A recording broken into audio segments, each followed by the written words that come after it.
আপনি আপনার জীবনে যত কম কথা বলবেন, যত কম ব্যাখ্যা দেবেন, যত কম আগ্রহ দেখাবেন, আপনার জীবন তত শান্ত, তত স্বচ্ছ হয়ে উঠবে। কথাটা কেন বলছি?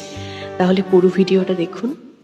জীবনে শান্তি দরকার হলে প্রথমে আপনাকে যেই বিষয়টি বুঝতে হবে তা হলো অতিরিক্ত মানুষের সঙ্গে অতিরিক্ত কথাবার্তা আমাদের অর্ধেক অশান্তির মূল কারণ হয়ে দাঁড়ায়। আমরা যত বেশি সংযোগ বাড়াই ততই বাড়ে বিশৃঙ্খলা। মানুষের প্রতি অযথা কৌতূহল, কে কি করলো, কোথায় গেল, কার জীবনে কি হলো, এসবেই মনের ভেতরে উদ্বেগ ও বিশৃঙ্খলার বীজ বপন করে।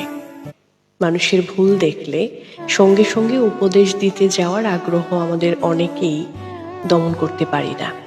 কিন্তু সত্য হলো, মানুষ তখনই কথা শুনে যখন সে নিজে শুনতে চায়। এর আগে বলা প্রতিটি কথা শুধু সম্পর্কের দূরত্ব বাড়ায় এবং আপনাকে মানসিকভাবে ক্লান্ত করে। তাই নীরবতা অনেক সময় সবচেয়ে শক্তিশালী প্রতিরক্ষা। একটি সহজ নিয়ম মানলেই জীবন অনেক সহজ হয়। কেউ ভালো করলে বলুন, খুশি হলাম। কেউ বিপদে পড়লে বলুন, ব্যথিত হলাম।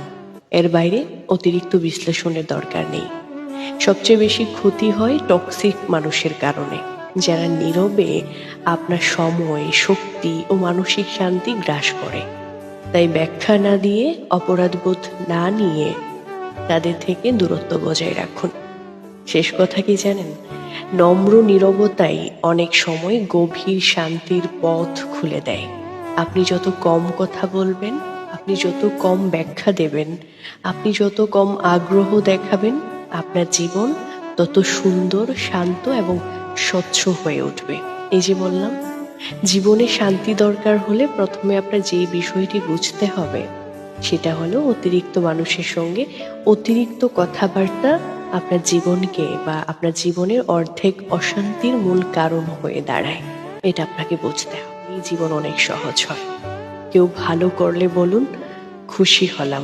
কেউ বিপদে পড়লে বলুন, ব্যথিত হলাম। এর বাইরে অতিরিক্ত বিশ্লেষণের দরকার নেই। সবচেয়ে বেশি ক্ষতি হয় টক্সিক মানুষের কারণে, যারা নীরবে আপনার সময়, শক্তি ও মানসিক শান্তি গ্রাস করে। তাই ব্যাখ্যা না দিয়ে, অপরাধবোধ না নিয়ে তাদের থেকে দূরত্ব বজায় রাখুন। শেষ কথা কি জানেন? নম্র নীরবতাই অনেক সময় গভীর শান্তির পথ খুলে দেয়।